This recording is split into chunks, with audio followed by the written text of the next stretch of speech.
여기 문제에 대한 해설지는 지금 없죠. 해설지는 없는데요. 이 해설을 지금 쓰고 있거든요. 쓰고 있는데 여기 해설을 달면 해설이 또 300페이지가 돼요. 너무 많잖아요. 그래서 지금 책하고 똑같아가지고 그러면 양의 분량이 엄청나기 때문에요. 그래서 이제 300이 아마 넘을 거예요. 여기는 한 문제당 한 페이지 한 문제가 두 문제도 들어있고 이렇게 돼 있는데 해설은 양이 많아가지고 하나밖에 안 들어가거든요. 그래서 그러면 양수가 하면 거의 한 700 좀 넘어갈 수 있어요. 문제가 680문제니까요. 여러분들이 보는 문제집 있죠. 7월달, 8월달 나온 문제집은 보통 한 350문제밖에 안 되거든요. 문제가 많기 때문에요. 그래서 이것을 해설을 제가 지금 올리다가 말았는데 어디다 올릴까 생각 중이냐면 학원 카페나 블로그에다 해설을 계속 올릴까 생각 중이에요. 그럼 여러분들이 이제 나중에 혹시 무슨 말인지 몰랐다 하더라도 그 자료를 보면 그만 알 수 있으니까요. 그런데 지금 이제 거의 민법 총칙 해설을 거의 다 했어요. 그래서 했으니까 해설이 아마 금방 끝나기는 끝날 거예요. 근데 끝났는데 제가 봤을 때는 해설지를 통해서 자꾸 보다 보면 뭐가 안 되냐면 이 내용 자체가 뭐냐면 왜 이렇게 된 것이 이걸 알아야 되는데 해설지는 약간 길어요. 기니까 읽으면 읽을 때는 무슨 말인지 아는데 읽고 나면 정확하게 이렇게 임팩트가 없어가지고 암기하는데 조금 지장이 있지 않을까 이런 생각은 들어요.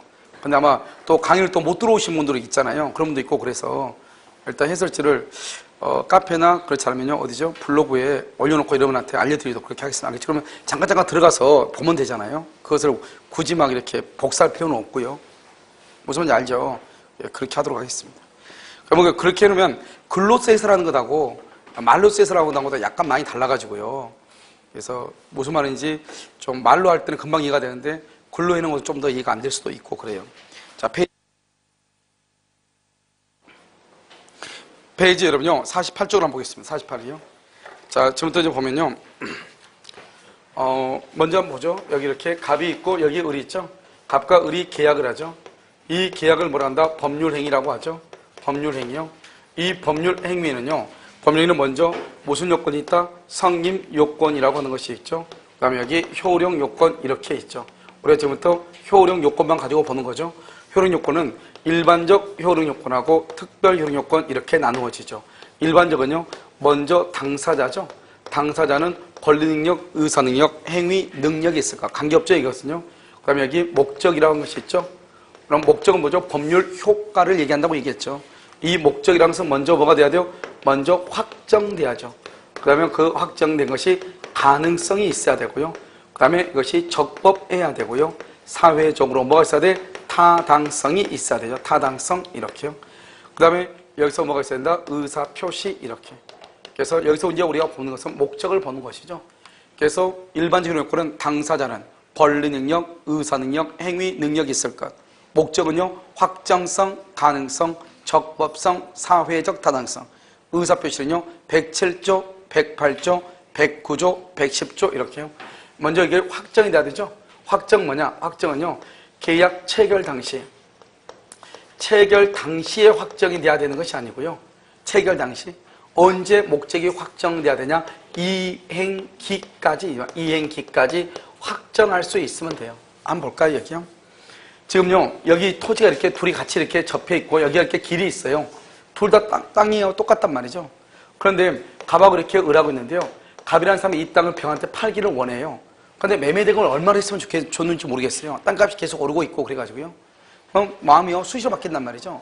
그래서 뭐라고 하냐 그러면 을이라고 하는 사람이요. 을이라는 사람이 예를 들어서 오늘이 2월 1일인데요. 3월 1일 날 을이요 병하고 계약을 정하고 계약을 체결한대. 그러면 평당 얼마 이렇게 딱 나올 거 아니에요.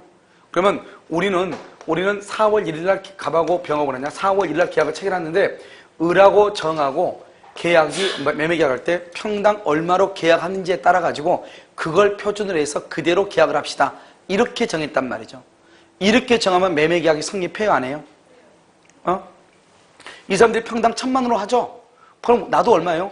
1,000만 원이 된다 이 말이죠. 그러니까 갑하고 병하고는요. 지금 둘이 만나서 계약을 했는데 매매 대금은 3월 1일 갑하고 을하고 정하고 계약이 되면은 그 매매 대금으로 계약을 합시다 이 말이잖아요. 그러니까 계약을 할 때는 매매 대금이 정해져서 안 정해져서 정해지지 않았지만 매매 대금을 어떻게 정한다고 하는 표준은 있어 없어? 있잖아요. 언제요? 3월 1일 날 매매 계약이 있으면 그 대금 그대로 우리도 매매 대금으로 합시다. 이런 표준이 있죠? 그러면 되는 것이에요. 그러니까 우리는 대금하고 등기라고 하는 것은 계약을 체결할 때 딱 정해져 있어야 되는 것이 아니고 언제라도 언제를 기준으로 해서 그것을 정할 수 있는 표준이 있으면 된다 이 말이죠. 그래서 여러분요 기본서를 한번 볼까요? 49페이지요. 49페이지 여러분요 맨 위에 한번 보세요. 맨 위에서 두 번째 끝에 한번 봐봐요. 뭐라고 됐다? 목적물과 대금은 그렇게 돼 있어요. 목적물과 대금을 뭐라냐? 그것을 목적의 확정, 그럼 목적이죠. 목적의 확정 이 말이죠.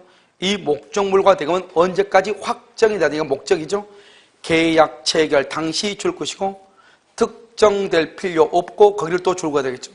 계약 체결 당시에 특정될 필요가 없고 언제요? 사후에라도 거기를 가로묶고 사후에라도 이것을 뭐란다? 이행기까지 이 말이죠. 이행기까지 이 말이죠. 사후에라도 특정할 수 있는 방법이 있으면 된다. 사후에라도 이런 말이죠. 알겠죠? 그러니까 확정성 이렇게요. 그 다음에 이제 여러분 가능성이죠. 여기요. 가능성은 뭐냐? 가능성은 사회 통념이요. 그럼 사회 통념에 따라서 가능과 불능을 구별을 하죠.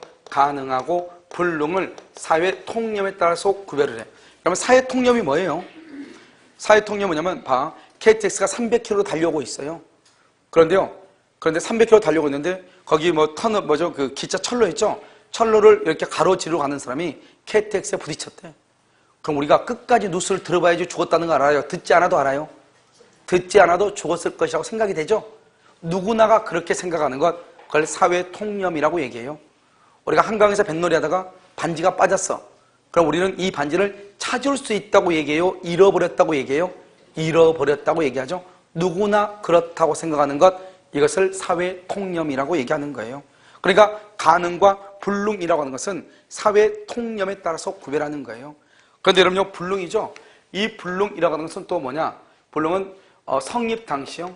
성립 당시를 기준으로 해서 불능은 원시적 불능이라고 하는 것이 있고요. 후발적 불능이라고 하는 것이 있어요. 원시적 불능, 후발적. 성립 당시 계약 체결하기 전이냐, 후냐 이 말이죠. 후냐. 그러면 우리가 이제 원시적과 후발적은 어떻게 구별하냐? 이렇게 하는 거죠. 갑이 있고 을이 있죠. 2월 1일 계약을 체결을 했죠. 계약을 체결을요. 그런데 계약을 체결하기 전에요. 1월 30날이요. 건물이 이미 멸실되고 없는 거예요. 이것을 뭐라 한다? 이미 수용 또는요 이미 멸실 이렇게 얘기해요. 이미 수용됐다. 이미 멸실이 됐다. 언제요? 1월 30날.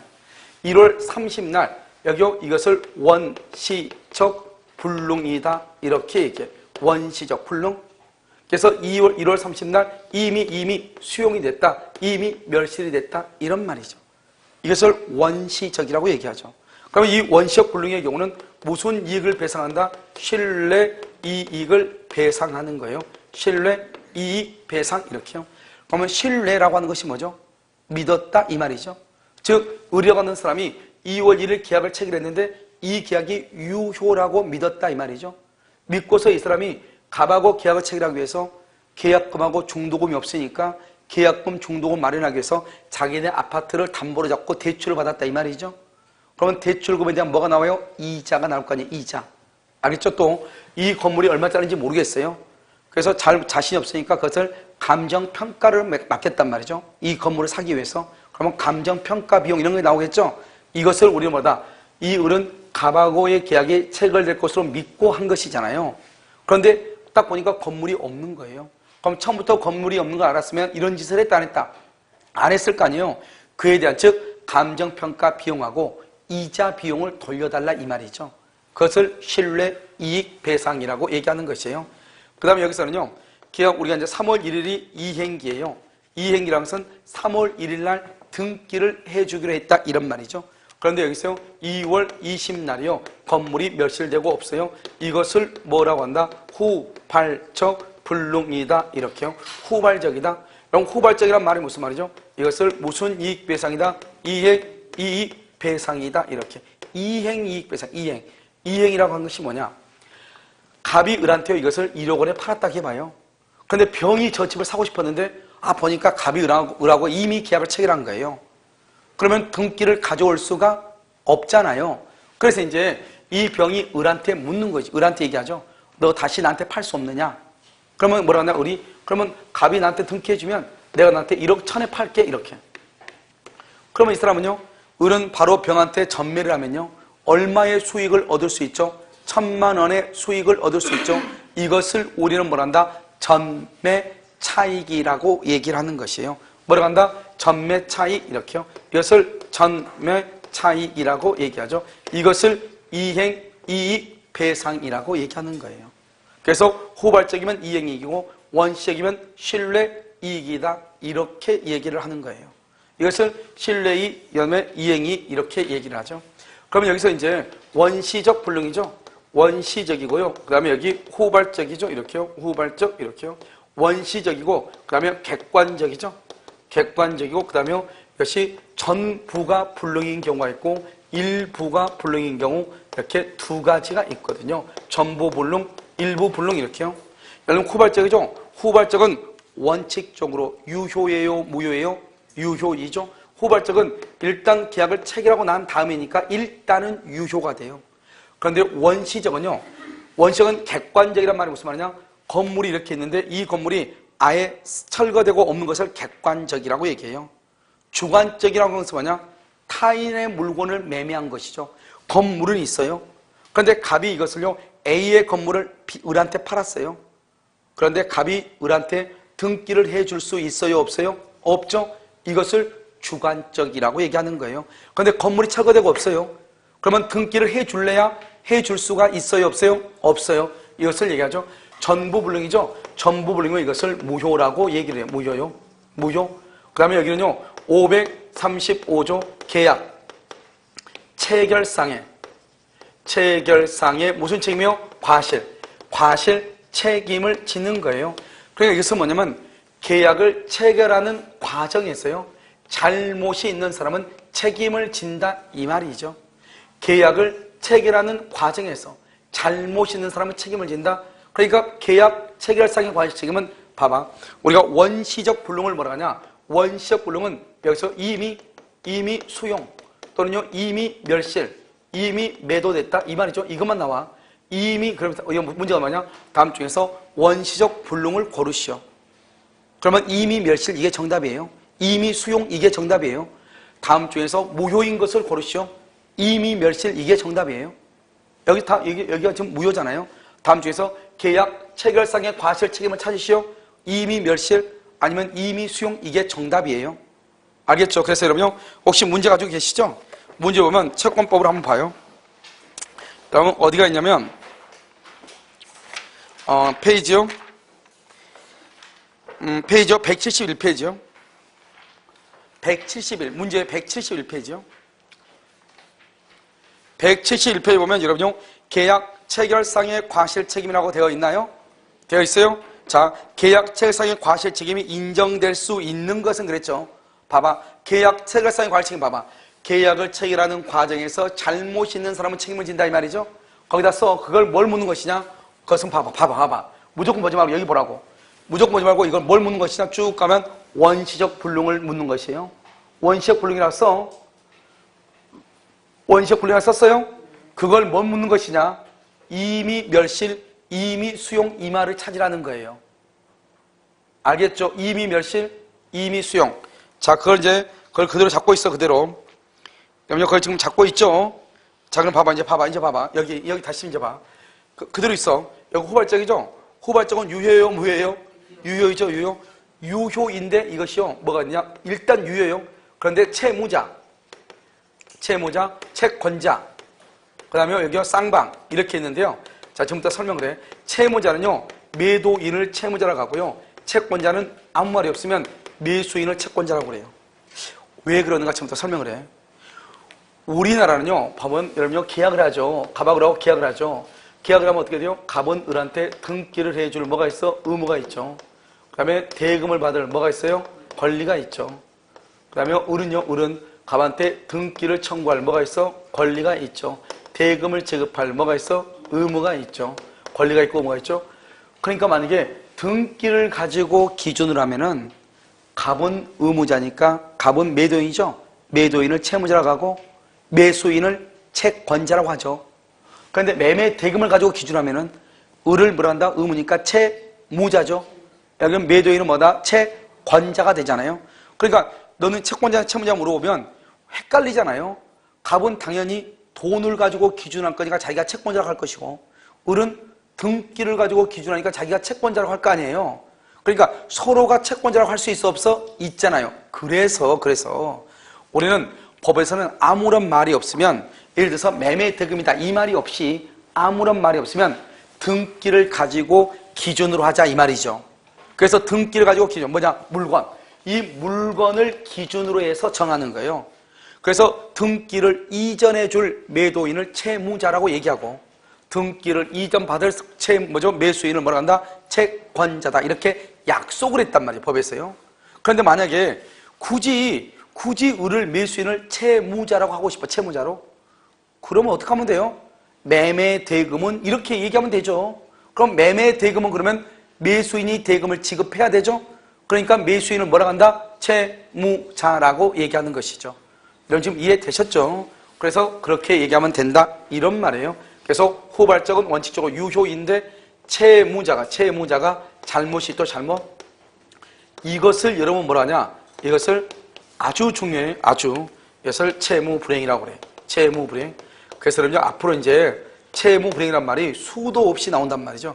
우리 여러분 아까 법률 사실할 때 적법행위하고 위법행위하고 했을 때, 위법행위는 불법 행위하고 그 다음에 채무불이행이 있다 했는데, 기억 안 나도 관계없어요. 여기서만 보면 되니까. 그게 채무불이행이죠. 이 채무불이행은 반드시 삼박자가 맞아야 된다. 삼박자가. 첫 번째 후발적이다. 원시적은 절대로 채무불이란 말이 안 나와. 그래서 여러분 시험에 뭐라고 꼭 나오냐? 여기요, 계약 체결상의 과실 책임에 관한 설명이 맞는 것은 틀린 것은 채무불이행을 이유로 손해배상을 청구할 수 있다. 이런 말이 나온다니까. 원시적에서는 채무불이행이라는 말이 나와 안 나와? 안 나온다니까요. 안 나와. 알겠죠? 그 다음에 누구냐? 채무자가. 채권자가 잘못하죠. 채권자가 잘못한 것을 위험부담이라고 그래. 말이 달라진다고. 이건 나중에 채권법에서 배워. 누가 잘못해야 돼? 채무자가 잘못을 해야 돼. 그런데 쌍방이 잘못이 없다? 쌍방이 잘못이 없다는 것은 채권자도 잘못 없고 채무자도 잘못 없다 이 말이죠. 채무자가 잘못한 것은 채무불이행이 나왔는데, 쌍방이 잘못 없다는 것은 채무자가 잘못이 없다잖아요. 그러면 채무불이행이다 아니다? 아니죠. 그것을 뭐라고 한다? 위험부담이라고 얘기하는 거예요. 여기서 문제예요. 다음 중에서 위험부담에 관한 설명이 맞는 것에서 틀린 것은 1번 채무불이행을 이유로 손해배상을 청구할 수 있다. 그러면 돼 안 돼? 안 된다 이 말이죠. 왜? 위험부담은 채무불이행이란 말이 나올 수가 없죠. 채무불이행은 반드시 삼박자가 맞아야 된다. 첫 번째 후발적, 두 번째 채무자, 채권자 아니에요. 채무자. 세 번째 기책, 잘못이 있어야 돼. 그걸 채무불이행이다 이렇게. 그런데 원시적 객관적 일부가 부족하죠. 여기는 전부잖아요. 전부 일부죠. 그런데 이것을 수량을 지정한 매매라고 얘기해요. 수량을 지정한 매매는 뭐냐? 평당 100만 원에 100평을 계약을 했다. 1억이에요. 1억에. 이러면 아파트 있죠. 우리 아파트 분양받을 때 어떻게 해요? 평당 1000만 원 이렇게 받죠. 그걸 수량을 지정한 매매라고 해요. 그런데 면적이 부족해. 그러면 돈을 깎아달라고 해야 되겠죠. 그래서 이것을 뭐라 한다? 574조 수량 부족의 담보 책임이라고 얘기해. 담보 책임. 담보 책임이니까 계약 체결상의 과실 책임. 그러면 돼 안 돼? 안 돼. 알겠죠? 이 담보 책임은 원칙적으로 유효죠. 유효니까 무슨 말 하면 안 돼? 부당 이득 반환이란 말을 하면 안 돼. 왜요? 아까 우리 부당 이득 반환은 뭐라고 그랬죠? 법률상, 아까 우리 거제도인가 어디인가 고기 낚싯배 한 거 얘기했잖아요. 고용계약 했어 안 했어? 안 했죠. 법률상 원인 없이 자기는 이익, 상대방은 손해, 그걸 부당이득이라고 그랬죠. 계약도 없이. 그런데 이거는 계약이 지금 뭐예요? 유효잖아요. 유효. 그러니까 부당이득이란 말이 나와 안 나와? 안 나오죠. 그래서 이런 우리마다 이건 담보 책임이고, 계약 체결상의 과실 책임이 되려면 전부가 불능이 돼야 돼. 그러니까 이 표는 사실 민법 총칙이라기보다는 채권법에서 아주 중요해요. 채권법. 그런데 일단은 우리가 이거는 공부를 해야죠. 왜냐하면 여기서 한번 우리가 가능성이 바로 이걸 얘기하니까요. 이렇게만 얘기하면 여러분이 헷갈리니까요. 한번 문제를 한번 봐봐. 자, 문제 봤어요? 문제는 171페이지 봤어요? 자, 171페이지 문제 19번이죠? 자, 19번 보셔요. 다음 중 계약 체결사인 과실 책임이 인정될 수 있는 것은 이렇게 되어 있죠?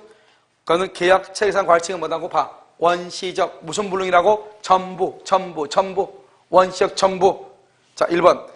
수량을 제정한 토지 매매 계약에서 실제 면적이, 여기 봐봐, 여기. 수량을 제정한 매매에서 실제 면적이 계약 면적의 부족.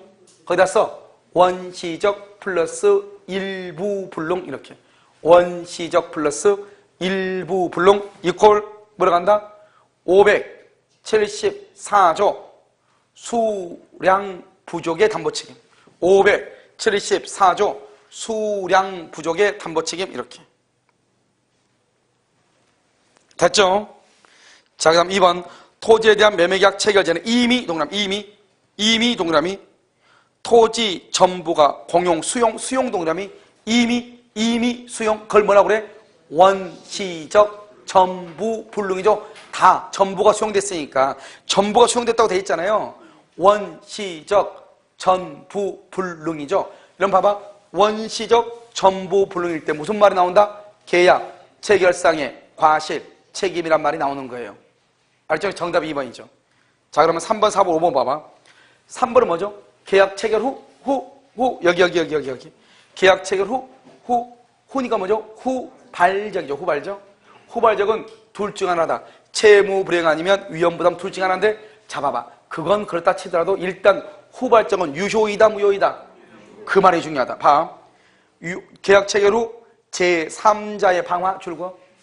제3자의 방어란 말이 무슨, 봐봐 여기. 거기다 뭐 쌍방의 귀책 사유 X, 쌍방의 귀책 사유 X 이 말이죠. 쌍방이 잘못이 없다 이 말이죠. 그럴 때 그 가옥이 전소가 됐다. 전소 써면 끝에다가 유효 옆줄 긋고, 유효인데 옆줄 긋고 채무자 위험 부담주의, 이렇게. 유효인데 채무자 위험 부담주의, 이렇게. 자, 그러면 4번. 유명화가 그림에 대해서 임대차 계약을 체결한 후 뭐라고? 체결한 후 줄과 체결한 후 후발적이죠. 후발적은 원칙적으로 유효이다 무효이다? 유효. 체결한 후 유효. 임대인 과실 줄과 임대인. 제가 아까 이런 봐봐.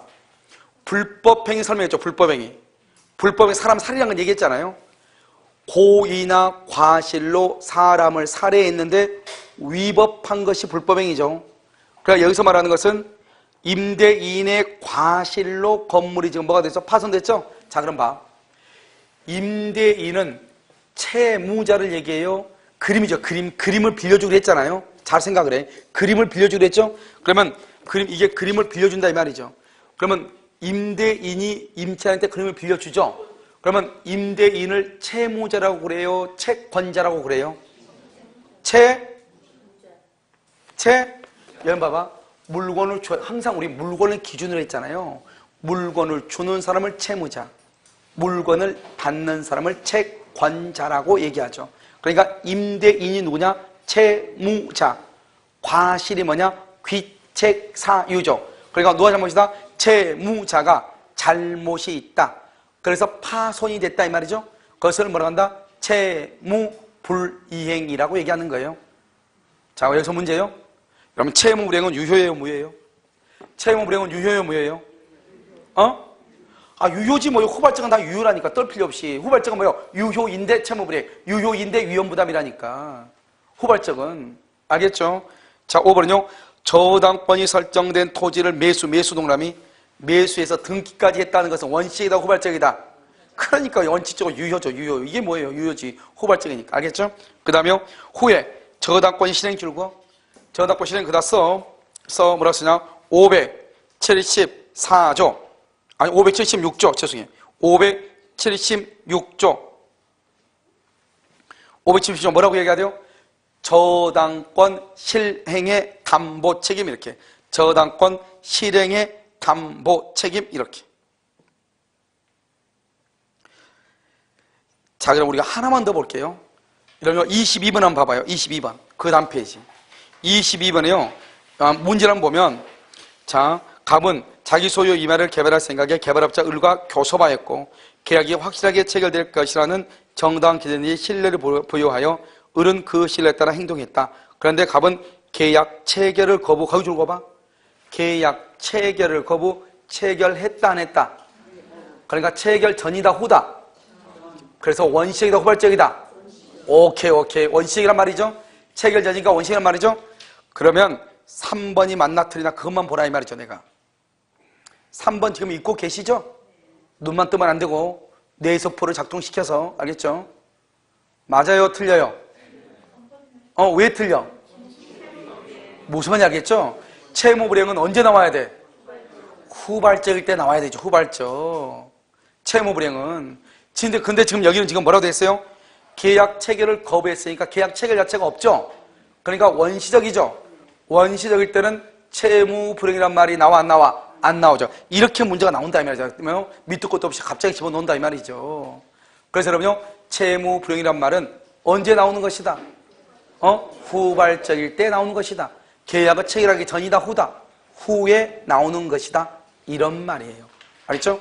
그래서 딱 보면 알겠죠? 세상에서 제일 쉬운 게 민법이다. 금방 할 수 있다. 이 말이죠. 알겠죠? 자, 이렇게 되죠. 자, 그 다음에요. 이제 또 어디로 오시냐? 자, 그 다음에요. 11월 달에 들었던 분들은 적어도 이쪽은요, 여기는요, 문제를 푼 것 같은데요. 예, 문제를 풀었다고 해서 다 되는 건 아니죠, 우리가요? 알겠죠? 자, 그러면. 자, 이번에는 뭘 보자? 적법성을 보죠, 적법성. 그렇게 얘기하면 창피하죠, 그러니까요. 1월달 11월 10월에 문제를 푼 적이 없다. 알겠죠? 예, 없다. 자, 그러면요, 보세요. 적법성이죠? 적법성은 뭐냐? 여기서 여러분요, 적법성은 강행 규정하고요. 강행 규정. 그 다음에 여기 임의 규정이라고 하는 것이 있어요. 강행 규정과 임의 규정, 이렇게. 강행 규정, 임의 규정, 이렇게. 여러분 한번 볼까요? 백조 제2항이요. 백조 제2항이 뭐라고 나왔냐? 백조 제2항이요. 종물은 주물의 처분에 따른다. 이렇게. 종물은 주물의 처분에 따른다. 이렇게요. 종물은 주물의 처분에 따른다. 이렇게. 여러분 다음 주에요. 다음 주 화요일 날 강의할 때 OX 문제 10개 정도 봐요. 알겠죠? 시험 문제요. 자요. 종물은요. 주물에. 왜냐면 공부는요. 백날에도 필요 없어요. 내가 항상 하는 얘기. 책 10번 보는 것보다요. 강의 한 번 듣는 게 훨씬 나아요. 자기 혼자 아무것도 모르고 이 책 100번 읽어봐도 절대로 이해 안 돼요. 그래서 10번 책을 보는 것보다 강의 한 번 듣는 게 훨씬 더 빨라요. 이해하는데요. 강의 5번 듣는 것보다도요. 문제풀이 한 번을 겸하는 것이 훨씬 더 빨라요. 그렇죠? 문제풀이 5번 하는 것보다요. 시험 한 번 보는 게 훨씬 더 빨라요. 그렇죠? 왜냐하면 문제풀이는 아무리 해도 시험을 보지 않으면요. 그것을 정확하게 암기를 하지 않으려고 그래요. 그렇죠? 자, 종물이 주문에 따른다. 처음에 따른다 무슨 말이다? 여러분 봐봐요. 배. 노. 너는 배. 노하고 배 중에서 어디가 주예요? 배. 종이 뭐예요? 노. 여기서 문제. 배는, 너는 배를 처벌하면 너도 같이 처벌한다 이 말이죠. 아무 말 없으면 우리나라는. 이것이 봐봐. 이걸 규정이라고 그래. 규정. 규정이 뭐냐? 백조 제2항을 법의 규정이죠. 법의 규정이잖아요. 백조 제2항. 이 규정이 강행이냐 임이냐 이 말이죠. 강행이란 건 뭐냐? 이 규정대로 강제적으로 그렇게 해라 이 말이죠. 그러니까 만약에 이 규정이 만약에 백조 제2항이 강행 규정이다. 그러면 너는 절대로 배하고 따로따로 처분 못해. 너는 반드시 배를 처분하면 같이 가야 돼. 따로따로 처분하면 난리가 나는 거예요. 그걸 강행 규정이라고 그래. 그런데 여러분요, 이 법조문이 만약에 임의 규정이다, 임의 규정. 그럼 뭐냐? 우리 국가는 일정한 범위를 정해놓을 테니까, 뭐라고? 배는 너는 배하고 같이 처분해야 된다고 일단 정해놓는데, 당신들이 이 범위 안에서 임의대로 하라 이 말이죠. 같이 처분해도 되고, 처분하지 않아도 되고, 니네 알아서 해라 이 말이죠. 그럼 여러분 딱 봤을 때요, 너는 원칙적으로 배하고 처분한 게 맞죠? 반드시 그렇게 해야 돼요? OX. 그건 아니죠. 왜요? 너가 형편없는 너일 수 있잖아요. 그러면 처분하면 돼, 안 돼? 그건 필요 없고 배만 달라갈 수 있죠. 여러분 그렇지 않나요? 그렇기 때문에 여러분요, 너는 배하고 같이 처분하는 게 원칙이죠. 그러나 언제나 그렇게 처분하는 것은 아니다. 이런 말이죠. 그러니까 이것은 강행 규정이다. 임의 규정이다. 임의 규정이다. 그걸 알 수 있죠. 임의란 건 뭐죠? 두 사람 간의 합의로 달리 정할 수 있다. 이런 말이잖아요. 그래서 임의고 강행이라고 하는 것은 뭐예요? 반드시 그렇게 해야 된다. 그런데 우리 법조문에는 뭐라고 되어 있냐? 강행 규정을 서열량화 풍속 기타 사회의 질서와 관계가 있는 규정은 강행 규정, 서열량화 풍속 기타 사회의 질서와 관계가 없는 규정은 임의 규정. 이렇게 되어 있어. 무슨 말이에요? 나도 잘 몰라요. 알겠죠? 그러니까 아무튼 우리가 강행 규정, 임의 규정은 시험에 의의가 뭐냐고는 시험에 안 나와. 그러니까 뭐라고 보느냐? 임의 규정이란 것은 법 규정대로만 하는 것이 아니고 법 규정과 다른 합의를 할 수 있다. 임의 규정. 반드시 법에 규정된 대로만 해야 된다. 무슨 규정? 강행 규정. 그러면 강행 규정은 주로 물권법에 나와 있고 임의 규정은 주로 채권법에 나와 있어요. 알겠죠? 주로. 그래서 다른 국가고시는 다음 중에서 강행성에 관한 규정 중 틀린 것은 이렇게, 또는요 임의 규정을 찾으시오 이렇게, 이런 식의 문제가 잘 나온단 말이죠. 그런데 우리 시험은 희한하게요 강행 규정, 임의 규정을 구별하려고 하는 문제는 나온 적이 없어요. 그런데 이건 이제 민법상의 구분 방법, 민법상. 그런데 여기요 행정법에는 효력 규정이라고 하는 말하고요, 여기 단속 규정이라고 하는 말이 행정법에는 나와요. 행정법. 행정법은 이게 나와요. 효력 규정하고 단속 규정이 행정법이에요. 그러면 단속 규정은 뭐냐? 이건 법 규정이죠. 이런 법 규정을 만약에 위반한다. 이런 위반하죠. 그러면 처벌 받아야 돼, 안 받아야 돼요? 공법적으로 처벌 받아야 되죠. 이런 법을 위반하면 처벌 받아야 돼, 안 받아야 돼? 위반하면 처벌 받아야 돼, 안 받아야 돼? 아, 처벌 받아야지, 안 받아요? 법을 위반했는데. 그럼 여기서 이제 봐요. 지금부터 공법과 사법을 잠깐 설명을 해야 돼요. 공법하고 사법하고요. 공법은 뭐냐? 국가죠. 국가하고 개인 간의 관계를 다루는 것을 상하 관계죠. 상하 공법이라고 보시면 돼요. 사법은요 개인과 개인 간의 관계를 다루는 것. 여기요 이런 봐봐요. 여러분하고 나하고는 공법이에요, 사법이에요? 여러분 중에서, 여러분하고 나 중에서 어느 누구도 국가기관이 있어 없어? 그러니까 사법이지 뭐예요? 알았죠? 여러분하고 회사 사장하고, 만약 회사 사장이 있다. 회사 사장으로 무슨 관계예요? 회사 사장이 국가는 아니잖아요. 그러니까 사법이죠. 사법. 1대1의 개인 관계죠. 알겠죠? 여러분 원주시청하고 여러분하고는요 공법이죠. 국가기관이니까요. 청와대하고 여러분하고는요 공법이죠. 국가기관이니까요. 뭐죠? 여러분 등기소하고는요 공법이죠. 국가기관이니까요. 지금 이해됐나요? 물론 공법과 사법을 구별하는 학설은 뭐 열 몇 개가 있어요. 다 쓸데없는 소리예요. 알겠죠? 그래서 난 밥 먹고 살려고 하면 그냥 발버둥 치고 있는 것이고, 일단 공법이라는 것은 뭐냐? 상하 관계를 다루는 것이다. 국가기관하고. 사법은 평등 관계를 다룬다. 딱 이렇게 이해하시면 돼요. 아시겠죠? 그럼 봐봐. 우리가 처벌은 누구한테 받죠? 처벌은 국가기관한테 처벌을 받는 거잖아요. 그래서 이것을 뭐란다?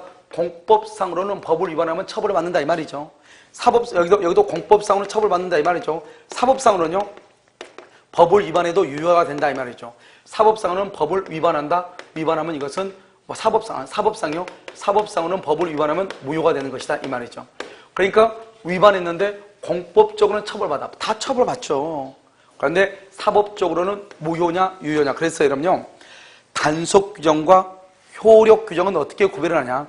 공법적으로는 구별할 수가 없죠. 둘 다 뭐를 하니까? 처벌을 받으니까. 그럼 구별할 때는 어떻게 구별한다? 먼저 단속과 효력 규정은 위반했을 때 사법적으로 유효이냐 사법적으로 무효이냐 이 말이죠. 사법적으로 유효인 것을 무슨 규정? 단속 규정이라고 얘기하고, 위반했음에도 불구하고 사법적으로는 무효이다. 무슨 규정? 효력 규정이라고 표현을 하는 거예요. 알겠죠? 둘 다 법을 위반하면 처벌 받아야 돼, 안 받아야 돼? 받아야 되죠. 단속 규정의 대표적인 게 바로 뭐냐?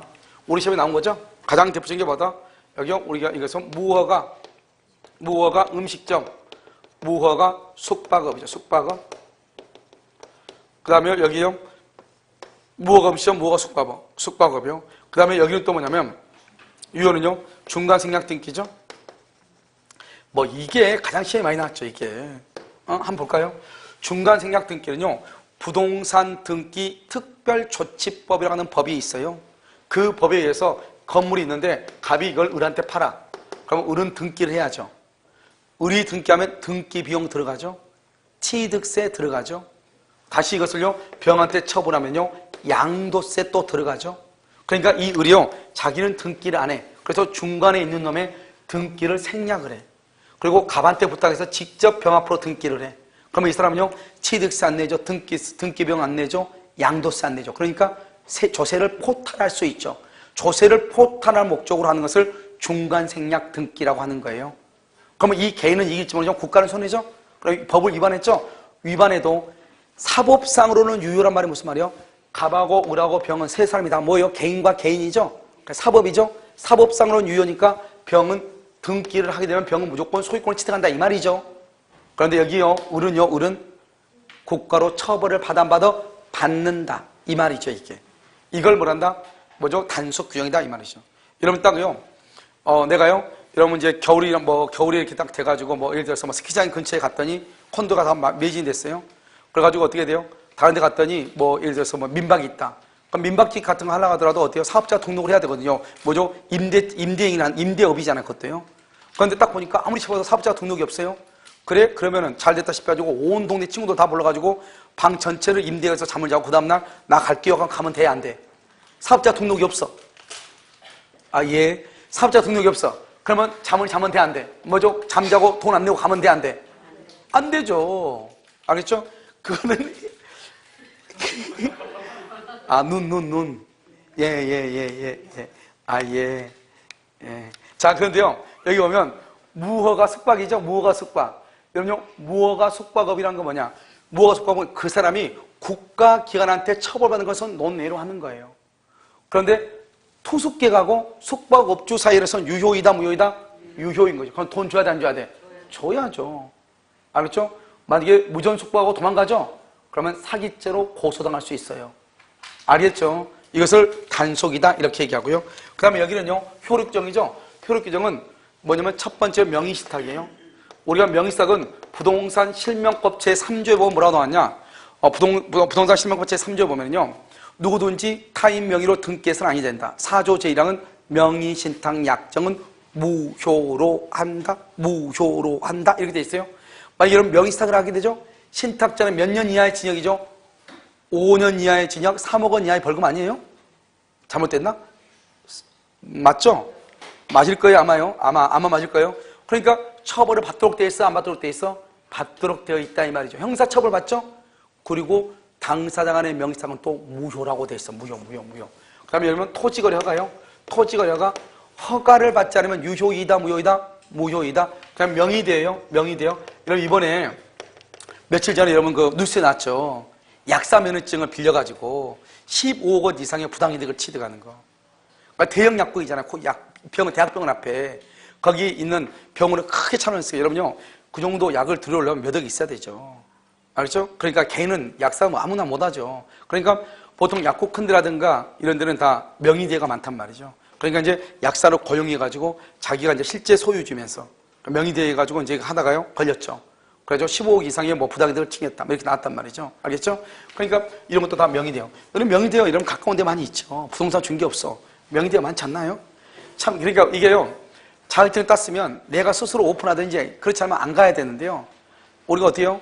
이제 뭐 오픈할 수 있는 돈이 없거나 그러면 일단 돈을 또 노잣돈을 노잣돈 죄송해요.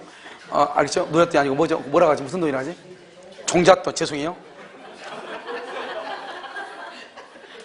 노잣돈은 아닌 것 같아요. 노잣돈은 요단강을 건널 때 주는 것 같아요. 알겠죠? 자요. 그래서 이제 돈으로 말하려면 해야 되죠. 그러니까 우리가 중개업소 보면요, 아마 여기가요, 우리가 이제 용인시 보면 처인구라고 하는 데가 있어요. 처인구가 한 2013년인가 2014년인가 이 사람들이 뭘 했냐면 자기네들끼리 우리가 자격증이 있는 사람들끼리 우리가 모여가지고 자격증 없는 사람 몰아내자 이렇게 해서 그 사람들이 결의를 해가지고 제일 먼저 하는 게 뭐냐, 사진, 자격증 있는 사람 사진을 위에다 걸자 이 말이죠. 벽에다가. 용인시에서 제일 처음에 한 거예요. 그랬는데 그래도 안 되잖아요. 안 되니까 뭐냐, 앞에다가 명패를 뭐 있죠, 회사 다니는 사람들 뭐 사진에서 하잖아요. 이걸 하자. 그랬더니 중량구 아닌데 저기 어디 여기지? 어린이 놀이터 있는데, 서울 어린이 대공원 있는데 무슨 구? 광진구 거기서는 뭐를 했냐면요, 입구 그걸 돈 따가지고 중개업소 입구 있죠. 입구에다가 중개업체 사진을 붙여라. 중개업체 사진, 자격증 있는 사람 사진을 붙여라. 입구에다가 뭐 이런 식으로 해가지고 되도록이면 이게 무등록 중개업자라든가 그러면 명의대여를 하는 게 있잖아요. 이러면서 퇴출시키러 가는데 이게 참 어렵죠, 이게. 상당히 어려워, 이게. 잘 안 돼. 왜냐하면 이해관계가 맺어가지고 내가 거기서 지금 당장 돈을 벌어야 되는데 그러면 나는 그럼 자격증이 있는데 돈을 없어. 그럼 나 어떡할 거야. 이런 여러 가지 현실적인 문제가 있죠, 아무튼. 그렇게 해가지고 했는데 모두 해가지고요. 딱 반이 좀 안 돼요. 그러니까 무등록자, 자기가 사장이 자격증이 없는 데가 자격증을 가지고 있는 사람이 사장인 것보다 좀 더 많았어요, 숫자가. 그러니까 여러분요, 우리가 보면 만약에 정부에서 자격증을 가지고 있는 사람만 실제로 중개업소의 대표가 된다 그러면 먹고 사는데 돈 버는데 절대로 지장이 없죠. 중개업보다요 더 좋은 직업은 없을 거예요. 왜냐하면 원주시에서도요, 여러분요, 반절이 문 닫는다고 해봐, 반이. 그럼 돈 벌어 못 벌어? 당연히 돈 벌죠. 그렇죠? 그러니까 이런 것들이 이제 제도적으로 어떻게 돼야 되는데요. 지금 이제 그 중개 보존 같은 경우 자격증이 없어도 중개 보존할 수 있게 이렇게 돼 있잖아요. 이런 여러 가지 때문에 아무튼 그런데 아무튼 그렇다 이 말이죠. 알겠죠? 그러니까 이런 것은 이제 제도적으로 이제 뭐를 해가지고 해야 되는데요. 아무튼 명의대여, 우리 중개업자가 가장 많죠. 중개업자. 알겠죠? 그 다음에 뭐냐면 율락녀가요. 연이 아니죠. 율락녀가요. 선불금 주죠, 선불금. 선불금은요. 그래서 율락녀가 선불금. 이게요. 이제 그 뭐냐면 다방 같은 다방. 다방 아시죠? 다방에서 다방 아가씨들이 뭘 하려면 먼저 선불금을 잡아가지고 방도 하나 구해야 되고 옷도 입어야 되고 그다음에 뭐 화장도 하고 이래야 되잖아요. 그러니까 선불금을 먼저 받는단 말이죠. 이 선불금을 어떻게 할 것인가? 그러면 작년 재작년에 전라도 광주 광역시에서 사건이 하나 발생했죠. 율락녀가요. 그래서 업주가 율락녀를 상대로 해서 반환 소송을 제기해서 반환 소송. 그래서 TV도 나왔어. 그래가지고 거기서 뭐냐면 반환을 청구할 수가 없다. 물론 이건 옛날부터 나온 판례인데 요즘에도 이제 어떤 업주가 또 정신없이 또 반환 소송을 했나 봐요. 아가씨한테. 아가씨가 또 간도 크게 또 돈 안 주고 도망갔나 봐요. 그래서 소송을 제기했는데 반환하지 않아도 된다. 물론 그 아가씨는 아직도 안녕하신지 나는 잘 모르겠어요. 알겠죠? 그런데 아무튼 반환하지 않아도 되기는 된다. 이 말이죠. 알겠죠? 그 다음에 뭐냐면 초과 중개 수수료요. 초과 중개 수수료. 중개 수수료 약정은 초과하는 것은 무효이죠. 그 다음에 뭐냐면 현저히 고율, 현저히 고율의 이자 약정, 이자. 그러면 초과하는 것만큼은 무효이죠. 그 다음에 또 뭐냐면 의료법 위반이죠. 의료법 위반이 뭐냐면 우리는요, 의사가 아닌 사람은 의사와 합작으로 병원을 설립할 수 없는데, 여러분 혹시 이런 말 들어봤나요? 수간호사 병원, 수간호사 병원. 또는 뭐죠? 사무장 병원, 이런 말 들어봤죠? 정형외과 같은 데 보면요, 사무장 병원이요. 정형외과 같은 것은 뭔가를 들여놔야 될 게 정말 많잖아요. 엑스레이든가 뭐 이런 것들이 있잖아요. 그러니까 뭐요? 그런 경우는 돈이 있는 사람이 병원을 설립하고 싶은데 자기는 자격증이 없잖아요. 공주사가 똑같은 거예요. 그래서 이제 편법으로 나온 게 바로 의료법인이라고 하는 것이에요. 의료법인 같은 거 보면 어떡한다? 법인은 뭘 줄 수 있다? 각 지방에 브랜치를 둘 수 있잖아요. 그러니까 뭘 한다?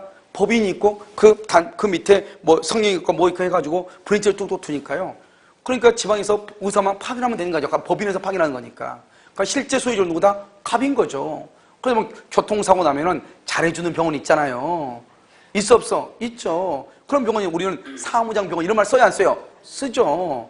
그게 바로 뭐냐? 개인 병원이죠. 그거는 의사가 운영하는 것이 아니고 실제 사무장이 운영하는 것이고 의사는 페이닥터라고 얘기하죠. 월급 받으면 사는 것이죠. 그래서 기본 페이 얼마에다가 실적에 따라서 가죠. 그러니까 그 사람들은요. 감기 기침 콜록콜록 하는데요. 감기는 아니고 뭐 환절기 때가 기침하고 있는데 무조건 내리락해서 주사 놔버리죠. 왜요?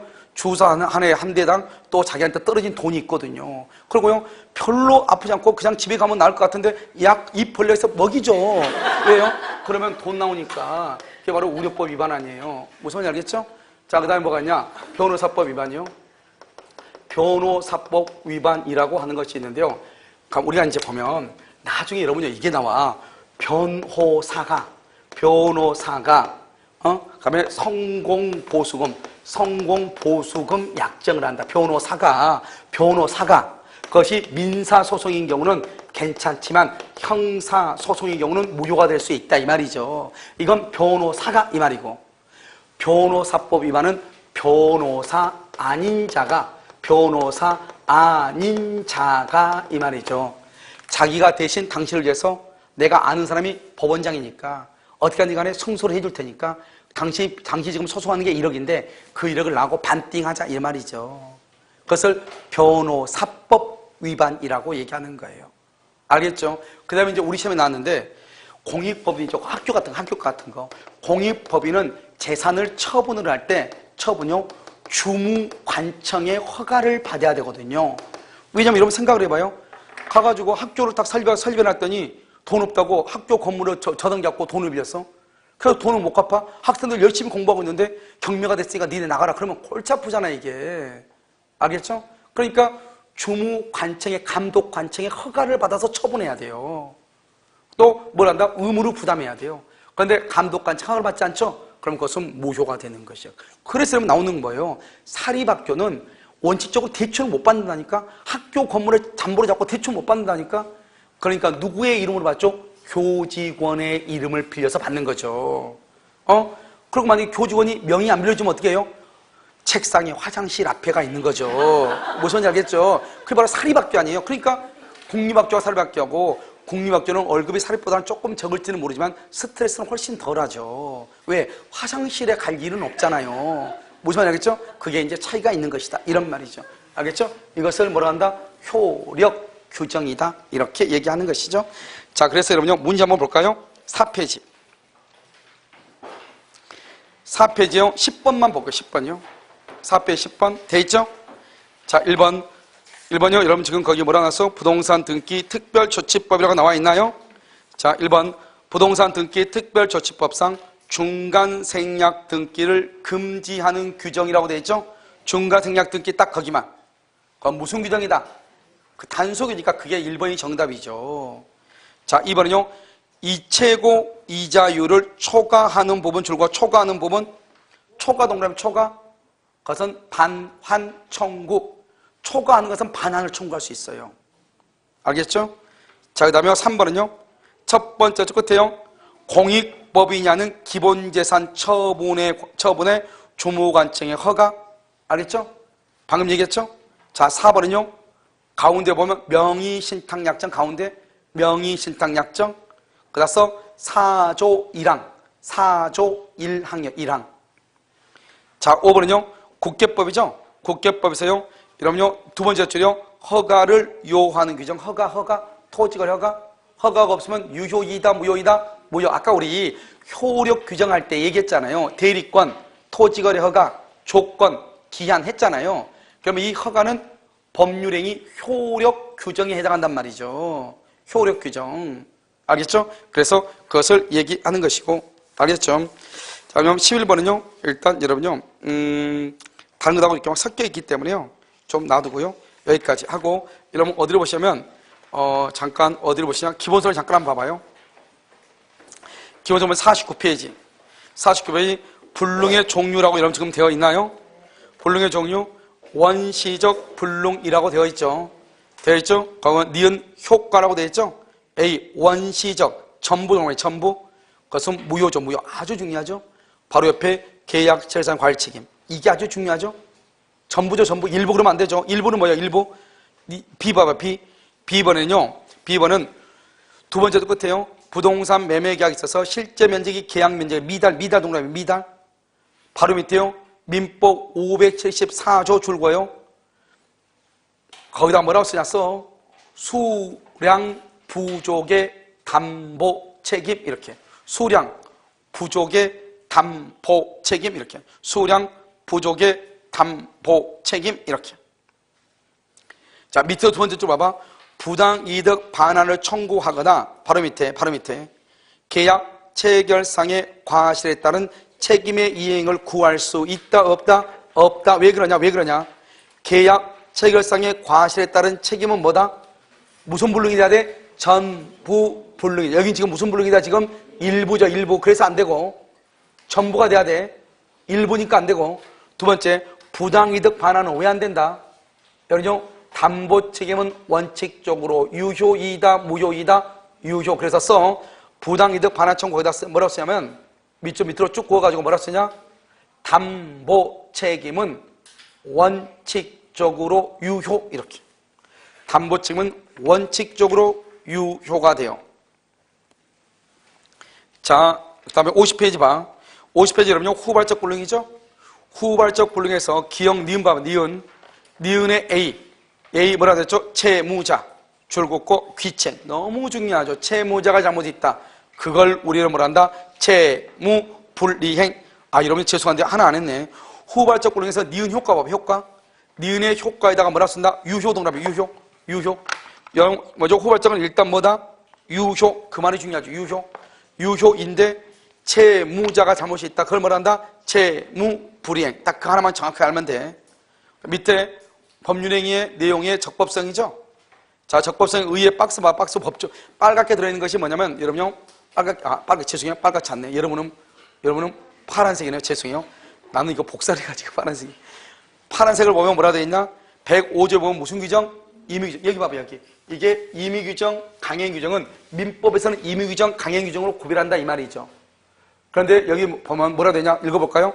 법률행위의 당사자가 법령 중 선량한 풍속, 기타, 사회 질서, 그 다음에 줄고 관계없는 규정. 관계없는, 없는 동그라미, 없는 이것을 임의규정이라고 하고, 관계 있는, 없는을 있는, 그러면 그것을 강행규정이라고 얘기해. 관계가 없는 강행규정, 임의규정. 관계 있는 임의규정 이렇게. 여기는 뭐죠? 관계 없는 그랬죠? 임의규정. 관계 있는 그러면 무슨 규정? 강행규정 이렇게. 법조문은 그렇게 돼 있다 이 말이죠. 그러니까 법조문은 강행규정이 천량, 풍속, 기타, 사회질서, 관계 있는 이 말이고, 여기는요 관계 없는 이 말, 없는 이 말이죠. 없는. 그러니까 여러분요 이게 강행규정, 임의규정 말인데 이게 무슨 말인지 무슨 말이에요? 뭐 그런 말이죠 그냥. 그러니까 여러분 어떻게 이해하는 게 더 빠르다? 그렇게 얘기하면 안 되고 법조문 내용대로 반드시 그렇게 해야 된다. 무슨 규정? 강행. 법조문은 법조문이고 우리는 법 말고 따로 합시다. 무슨 규정? 임의규정 이렇게. 그래서 바로 밑에 두 번째 줄 봐봐요. 다른 의사를 표시하면은 뭐죠? 다른 합의가 있으면 그 합의에 의한다 이 말이죠. 법조문과 다른 합의라면 이걸 그러니까 임의규정. 만약 강행규정은 어떻게 해야 돼요? 다른 합의가 있으면 효력이 있다 없다? 없다 이래야지. 임의규정은 너 마음대로 해라 이 말이잖아요. 그러니까 다른 합의가 있으면 법조문하고 다른 합의가 있으면 그 합의에 의한다. 그 의사에 의한다 이 말이죠. 이것을 무슨 규정이라고 한다? 임의규정이다 이란 말이죠. 자, 그러면 오른쪽에 2번 보세요. 51페이지 2번요. 단속법규와 강행법규의 구별이라고 되어 있나요? 여러분 봐봐. 제가 여기 위에는 강행규정이라고 해놓고 여기는 또 법규라고 해놨죠. 일부러 그렇게 써놨거든요. 왜냐하면 법규라는 말이나 규정이란 말이나 똑같은 말이에요. 그러니까 어떤 사람은 법규라고 쓰고 법의 규정이란 말이잖아요. 법규가. 법규정이란 말이죠.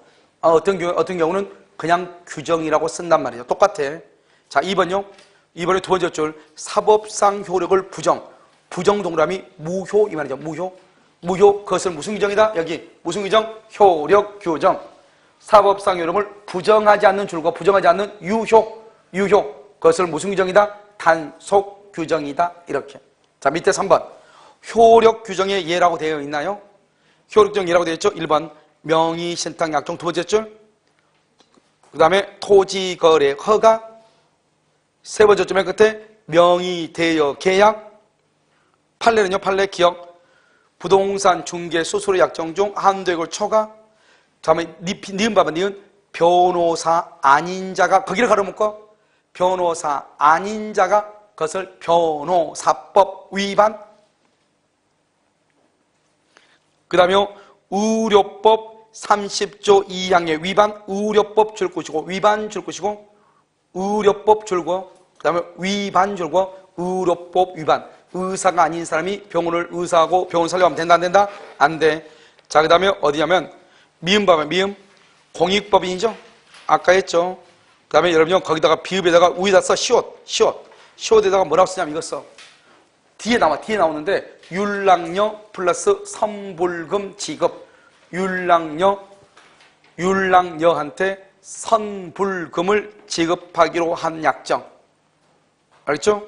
그것도 뭐죠? 강행법규에 위반돼서 무효이다. 자, 여러분 아까 3번 했었는데 3번은 뭐냐면 여러분 두 번째 줄로 봐봐요. 표현들의 적응 여부.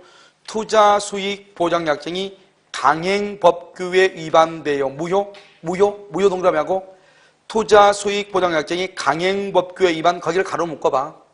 그걸 목적의 적법성이라고 써봐. 적법성이라고 써봐. 투자 수익 부양장이 강행법규에 위반 것을 적법성이라고 써보라고. 표현 대리의 법리가 준용될 여지가 있다 없다? 없다. 여러분 이 말이 무슨 말이라고 그랬죠? 봐봐 여기 봐봐 여기 봐봐 여기요. 여기 보면 여기요. 이렇게 가능성, 적법성 이렇게 있죠. 그 다음에 여기 특별에 뭐가 있다고 그랬죠? 특별에 대리권이 있죠. 이건 대리권에 뭐가 있죠? 대리권에 표현 대리라고 하는 것이 있단 말이죠. 그럼 봐봐. 이 모든 것이 다 어디에 속한다? 효력에 속한다. 효력. 그런데 여기요. 적법성을 위반하면 유효이다, 무효이다? 무효이다. 그러면 적법성만 무효가 아니고 전체가 무효가 되죠. 그러니까 표현 대리라고 하는 말을 쓸 수가 있다, 없다? 없다. 이 말이죠. 없다. 알겠죠? 그걸 지금 얘기해. 투자 수익 보장장은 강행법규는 어디에 속해? 적법성에 속하잖아요. 적법성에 위반돼서 무효죠? 무효니까 여러분 어떻게 돼요? 표현대란 말을 더 이상 쓸 수 있어 없어? 없어. 왜? 효력 요건은 하나가 무효이면 전부가 어떻게 된다? 무효이다. 이걸 지금 얘기하는 거잖아요. 단속 규정은요. 첫 번째 줄 끝에 기억, 중간 생략 등기. 그러니까 맨 끝에 미음. 허가, 신고 없는 음식점, 숙박업소. 알겠죠? 허가나 또는 신고 없는 음식점, 숙박업소. 이렇게. 됐죠? 그래서 여러분요, 일단은 여기까지는요, 오늘은 여기까지 이렇게 보시면 돼요. 알겠죠? 그래서 이제, 다음 시간부터는요, 사회적 타당성인데요, 여러분 어떻게 해야 되냐면, 처음 오신 분들 같은 경우는 일요일 날 있잖아요. 일요일 날 같은 날, 강의를 11월, 12월에 강의를 해놓은 게 있거든요. 그것을 좀 듣고 왔으면 좋겠어요. 알겠죠? 사실 강의는 여기까지가 무척이나 어려운 강의예요. 왜냐면 기초 강의를 전부 다 이렇게 해야 되기 때문에요. 어려운 강의인데, 다음 시간부터는 그렇게 어렵지는 않아요. 알겠죠? 어렵지는 않는데, 대신 여러분들이 조금 강의를 듣고 왔으면 좋겠어요. 처음 오신 분들. 아시겠죠? 자, 오늘 강의는 이렇게 하고요. 여러분요, 오후에는 보니까요, 오늘 공부한 것은 이미 문제를 다 풀어가지고, 문제를 풀 게 없어요. 알겠죠? 그래서 오늘 오후에는 강의 노트 있죠? 강의 노트 이러면 채권법을 하다가 강의 노트 말았잖아요. 그래서 그것을 이어서 강의를 하도록 그렇게 하겠습니다. 그럼 무슨 말인지 알겠죠? 자요, 일단요, 3시 반에요. 3시 반? 3시 반에 해가지고 2시간 동안 강의하도록 그렇게 하겠습니다. 아시겠죠? 자, 오늘 강의는요, 여기까지 하겠습니다.